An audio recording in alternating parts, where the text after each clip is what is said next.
In today's video, I'm going to teach you how to reconcile contra items in the bank account using Xero. If you're managing your business's finances, reconciling your bank transactions is an essential task to ensure your accounts are accurate and up to date. Let's dive right in. First, you'll need to log into Xero accounting software. Head over to your preferred web browser, type in the Xero login URL, and hit enter. On the login page, you'll see two fields for your email and password. Go ahead and enter those details, ensuring they're correctly typed to avoid any login hiccups. Once you've inputted your credentials, click the login button. If you've got two-factor authentication set up, make sure you complete that step too.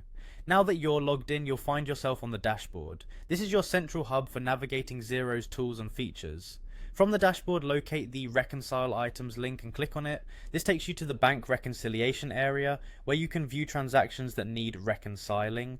Once there, you'll want to select a transaction you'd like to reconcile. Take a moment to carefully choose, as this step ensures you're reconciling the correct item. With your transaction selected, you'll notice several fields that need filling. Let's start with the Who field. Here, you'll want to type in the contact name associated with the transaction.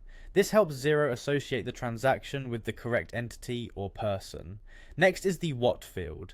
In this drop-down, opt for the suspense code. Using a suspense account code is crucial because it temporarily holds uncertain transactions until they are sorted or corrected. This step helps maintain your financial records' accuracy and integrity. Then move on to the Why field. Here, you'll need to type contra.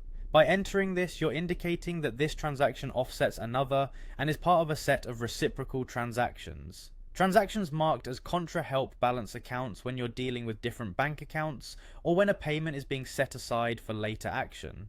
Finally, after double checking your entries in these fields, you'll want to click on the OK button. This action finalizes the reconciliation process for the selected transaction, ensuring it's properly logged and categorized in your financial records. And there you have it, a streamlined approach to reconciling contra items in your Xero bank account. By following these steps, you can maintain a clear and accurate view of your business's financial position, which is invaluable for your ongoing operations and strategic planning. Don't forget to log out now that you've finished your session, ensuring your financial data remains secure. Thanks for tuning in and happy reconciling.